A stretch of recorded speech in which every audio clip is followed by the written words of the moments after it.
नमस्कार. स्वाभिमानी TV news चॅनलच्या बातमीपत्रात आपलं स्वागत. धुळे महानगरपालिकेच्या सभागृहात आयुक्तांच्या अध्यक्षतेखाली झाली आज सर्वसाधारण सभा. धुळे महानगरपालिकेच्या सभागृहात आज रोजी आयुक्त तथा प्रशासक अमिता दगडे पाटील मॅडम यांच्या अध्यक्षतेखाली सर्वसाधारण सभा संपन्न झाली. दरम्यान यावेळी नगर सचिव मनोज वाघ, अतिरिक्त आयुक्त करुणा डहाळे, उपायुक्त हेमंत निकम, शोभा भावेसकर यांच्यासह विविध विभागाचे प्रमुख उपस्थित होते.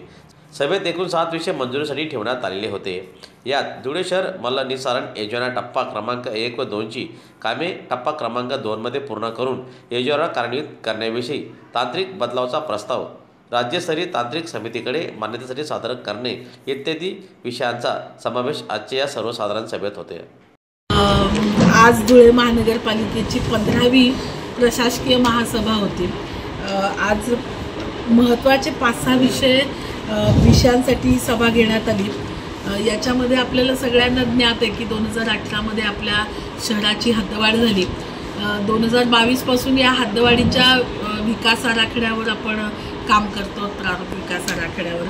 तर आज आपण त्या प्रारूप विकास आराखडा प्रसिद्ध करण्यासाठी आपल्याला तो जी याची टीम आहे नगररचना विभागाची, त्यांनी हा प्रारूप विकास आराखडा आज आपल्याला महापालिकेला हँडओव्हर केला आणि आज त्यांना मुदतवाढ देण्याचा आणि हा विकास आराखडा प्रसिद्ध करण्याचा ठराव आपण आजच्या महासभेमध्ये केला. निश्चितच पुढच्या 20 वर्षाची रूपरेषा विकासाची या हद्दवाढ भागाची ठरण्याला या विकास आराखड्यामुळे मदत होईल.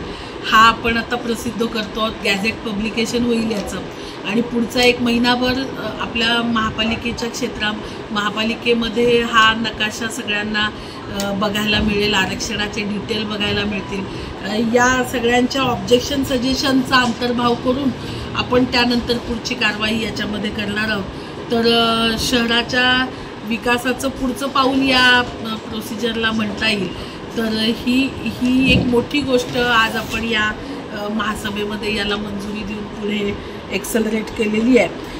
त्यानंतर काही ओपन स्पेसमध्ये मेडिटेशन सेंटर वगैरे स्थापन करण्याच्या संदर्भामध्ये आणि वाडी भोकर रोड आणि नकाणे रोडवर स्वखर्चातून चौक सुशोभीकरणाच्या याला आपण आज मान्यता दिलेली आहे. सोबत अहिल्यादेवींचा जो आपला टॉवर गार्डनमधला पुतळा आहे त्याच्या याच्यासाठी आपण ठराव पूर्वी केला होता, पण ती 1 वर्षाची मुदत संपल्यामुळं आता पुन्हा तो ठराव नव्याने केलेला आहे. आपण आपल्याला माहिती आहे की याचं काम आपलं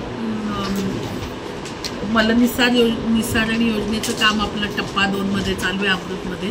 तर याच्यामध्ये जे काही टेक्निकली आता काम करताना जे काही चेंजेस होणार आहेत किंवा जे काही आपल्याला जागेवर काम करताना अडचणी आल्यावर आपल्याला जे बदल करणार आहेत, या सगळ्या बदलांना मान्यता आपण state level technical sanction committee असते आपली, त्या कमिटी पुढे घेतो. त्या SLTC पुढं प्रस्ताव पाठवण्यासाठी आपण हे करतो. आपल्याला सगळ्यांना माहिती की नदीमध्ये डायरेक्टली नाले जाऊन खूप मोठ्या प्रमाणावर प्रदूषण होतं. तर मोती नाल्यावर, सुशी नाल्यावर आपल्या इंटेक वेल असणार आहेत, पण कुमारनगरच्या वर जो एक नाला आपल्या नदीमध्ये येऊन मिसळतो तो अनट्रीटेड त्याचं ते गटारीचं किंवा याचं पाणी येतं. तर तिथं पण एक इंटेक वेल आणि तिथून ते पाणी याला आणून ट्रंकमेनमध्ये आणण्यासाठीचं पण आपण प्रस्तावित याच्यामध्ये करतो. तर याला सगळ्याला मान्यता घेण्यासाठी प्रस्ताव आपल्याला शासनाला पाठवायचे, त्याला पण आज आपण मंजुरी दिली आहे.